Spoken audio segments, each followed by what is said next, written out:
Welcome to the Conference Carolinas Gridiron Show. I'm your host, Hannah Russo. Week 1 just ended this past weekend, so we get to break down and analyze those first 5 games and look ahead to Week 2 this upcoming Saturday. And we have an all-exclusive interview with Chowan's own, your Conference Carolinas Offensive Player of the Week, Maurice Smith Jr. We are here with the leader of the Chowan offense, Maurice Smith Jr. Maurice, how are you today? I'm doing good. I'm doing good. I'm very blessed and grateful to be on the show today. Well, I am excited to have you as the first athlete that we get to interview this season. You helped lead the balanced attack of Chowan this past Saturday in that season opener. Walk me through your game plan and what made you so effective. One, I just want to thank my Lord and Savior Jesus Christ, just being able to give me the talent that I have. But ultimately, I want to thank my offensive linemen and the playmakers around me because without them, I would not have been able to do nothing that I was able to do. My offensive line, they gave up 0 sacks in the game. So I think as a quarterback, anytime that happens, you're very ecstatic. And my playmakers around my receivers, like the running backs, when you talk about a balanced attack. I mean, we were able to run the ball very effectively and throw the ball very effectively. So that's just a testament to the work that everybody else around me. So it's not just me. I think this like award and me being able to come and talk on this show today, that's just a testament to all of my teammates around me. Absolutely. And you mentioned your receivers being some of those tools that you get to utilize. Rodney Green, Dominic Haney combined for 142 yards. Describe the chemistry between you and your receiver core. Those two names right there, Rodney Green, we had really me and Dom, we really hit it off, I think, going after my season last year, whenever we were starting to recruit Dominic to come to the school, we really began to hit it off during that recruitment phase and trying to get him to come here. So Yeah. that relationship was garnished, I say, maybe a couple months ago. But me and Rodney, ever since last year in the summer, me and him have been like two peas in a pot. I mean, we're both from Florida, so that was already an instant connection that we were able to garner just from that. But those those two receivers right there are extremely hard workers and just very disciplined people. Because hey, whenever that ball's up in the air, it's there. So I think it just shows us spending time together and me being able to understand them. What do y'all do to build on that relationship off the field? Um, so hard games on every once in a while. I know me and Dominic, we're not really partners whenever it comes down to playing cards. We're more enemies against each other.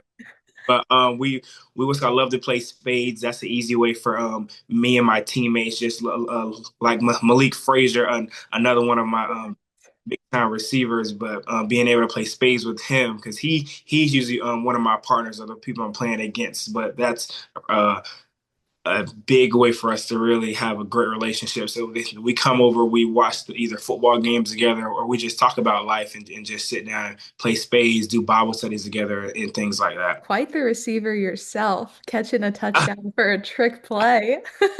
What was going through your mind? How do you prepare for that? That just goes back to just fall camp and this just the team that Coach Johnson that he's been building and allowing us to be like player led. Because one thing we like to do is we like to have fun. So it was one of the days throughout fall camp that we was doing like working on one of our routine plays that we like love to rep, and we're doing it during a walkthrough. And then I just handed the ball off for tossing, and then next thing you know, I just started roaming around on the other side of the field. And then Kobe, he just ends up tossing me the ball, and I catch it because I was like, wait, hold up. That might become a play. So we ended up implementing that play throughout fall camp and working it. And we knew eventually we didn't know it was gonna have to come out our first game of the year, but we knew eventually we was gonna have to run that play. And believe it or not, whenever that play happened, like with my advisor, whenever Kobe threw the ball got lost in the light. So I could not even see the ball. So literally, I just trusted. I was like, God, help me right now. And I just caught the light.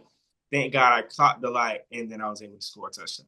Yeah, that's awesome. Describe the atmosphere in Garrison Stadium and then give me one moment of the game that kind of stands out to you that was like, this is my highlight of tonight. I have a funny one, then I have like a serious one because my funny one was whenever I think it just goes to show how poised Coach Johnson always is. I think we were losing probably like 8-15. I think I was walking over Coach Johnson. I'm like, all right, what's gonna be the next play? Like, what are you thinking? And then he smiles at me. Then he looks up at the crowd and looks at the other side of the crowd. And he's like, man, like it's jumping out here, man. It's like it's a lot of people here. And then he daps me up and gives me a hug, and he was all right, let's give him something to cheer about. So that's my sort of funny moment, because I'm over here serious and I'm like, man, what do I do? And Coach Johnson, he's just smiling, poised, and collected, because it just shows that he has the trust in us that we're going to go out there. Another highlight moment for me, seeing Jalen Razor score that touchdown, just the icing on the cake, and seeing my offensive lineman and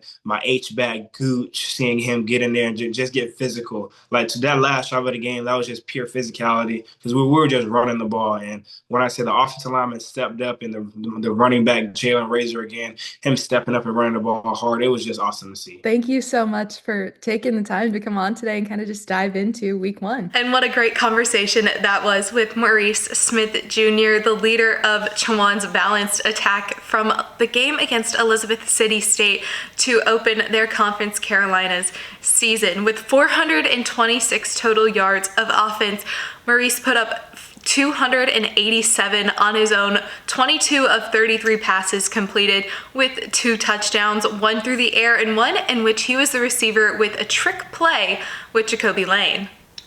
The attack wasn't all on Maurice's shoulders. He was helped out by the leader of this wide receiver core, Rodney Green, who had 2 receptions for 84 yards, who was followed up with Dominic Haney, who caught a team-high 6 passes for 58 yards.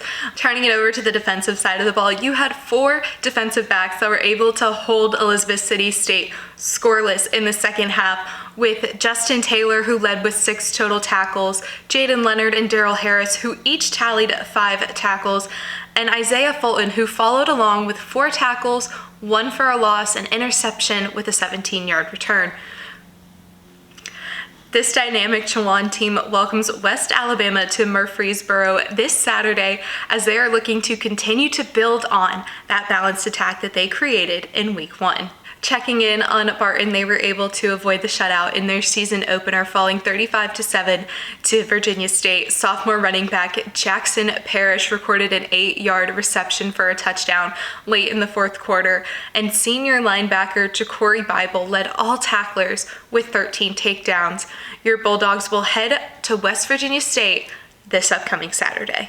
Erskine and North Greenville will open their season this weekend, with Erskine heading down to Anderson, making this the first meeting between the 2 programs.